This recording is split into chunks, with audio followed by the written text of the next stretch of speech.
आणि उन्हाची तीव्रता इतकी होती त्या दिवशी पण 40, 42, 43 टेम्परेचर होतं. थोडंसं ऊन कमी झाल्यानंतर लोकांना बरं वाटतं आणि ते मठाला बाहेर पडतात. ऊन नसतं, असं सावली आलेली असते किंवा संध्याकाळ झालेली असते.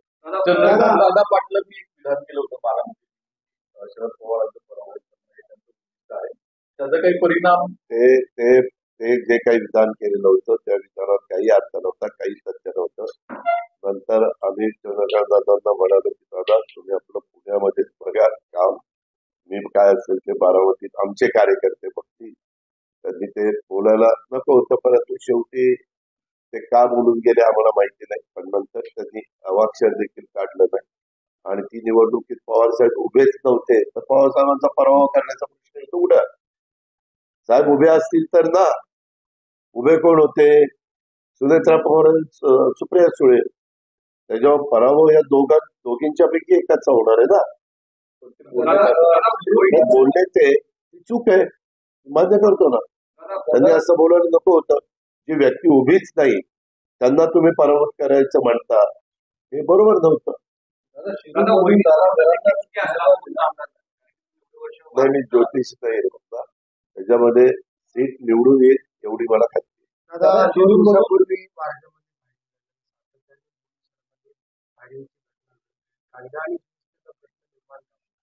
आचारसंहितेच्या काळामध्ये आम्ही काही स्टेटमेंट केलं की ते आम्हाला नोटीस लागते.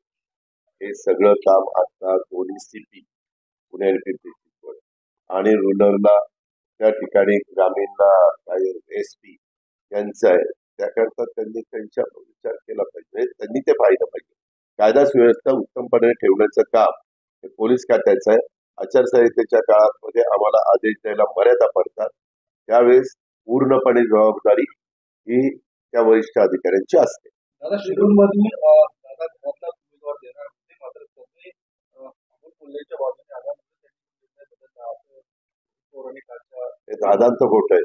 रोहितला काय झालंय, थोडस त्याचा बॅलन्स बिघडला अलीकडे, काही पण बरोबर आला.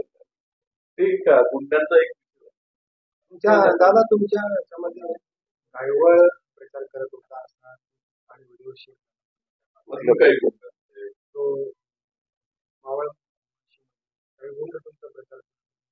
नाही माहिती. मी एवढा हुशार नाहीये की उद्या तुम्ही प्रचार करत असला तर तुम्ही गुंड आहे का कोण आहे आम्हाला काही माहित नसतं. आम्ही असले धंदे कधी केलेले नाहीये. सगळ्या पत्रकारांना अख्ख्या महाराष्ट्राला माझं 91 पासूनचं राजकारण माहितीये. एकदा फक्त माझी चूक झालेली होती.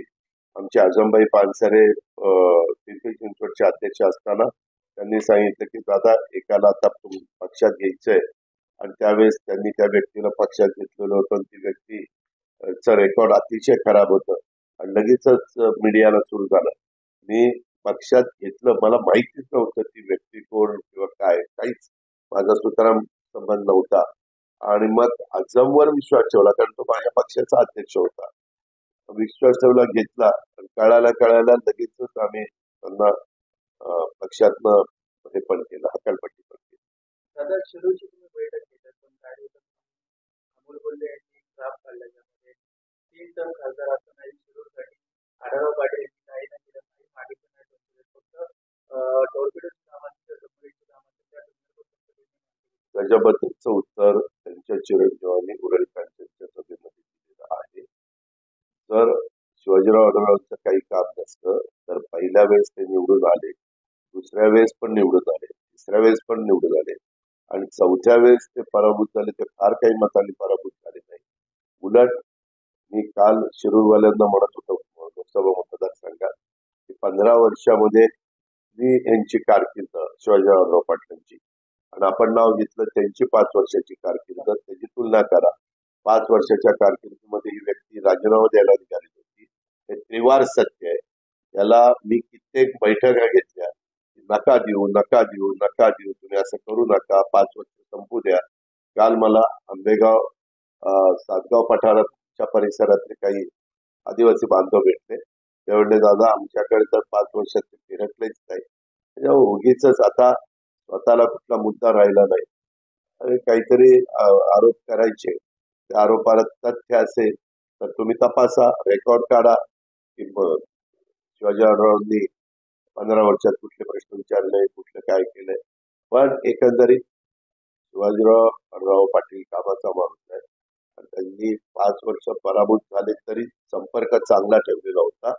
5 वर्षात त्यांनी या ना त्या प्रकारे एकनाथराव शिंदेची मदत घेऊन, माझी मदत घेऊन, दिलीपरावांशी चांगले संबंध ठेवून विकास कामं करण्याचा प्रयत्न केलेला आहे. पराभूत होऊन देखील त्याचा मी साक्षीदार आहे. त्यांनी डीपीसी मध्ये देखील यंदा काहीतरी 41 कोटी किंवा त्याच्यापेक्षा जास्तीची कामं म्हणजे त्यांच्या भागातल्या लोकांना विकास कामं करता तो निधी उपलब्ध करून दिला. दादा, तुम्ही सुद्धा एका वृत्तपत्राला मुलाखत दिलेली आहे.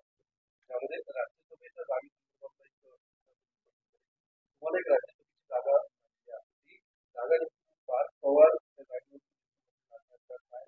आम्हाला जागा मिळालेली आहे सातारच्या संदर्भात. सातारची जागा आम्ही सोडली म्हणून सातारच्या जागेत सोडल्यानंतर सातारचीच व्यक्ती सातारा जिल्ह्यातलीच आम्ही तिथं राज्यसभेला देणार आहे. काही आपली हरकत.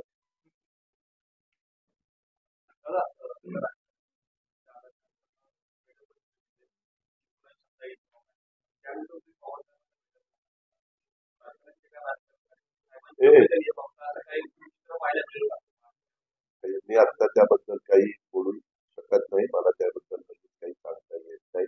मी त्या वेळेचे निर्णय त्या वेळेस घेत असतो. 4 तारखेच्या नंतर आपण काय निर्णय घ्यायचा ते 9 तारखेला अजित पवार ठरवत नाही.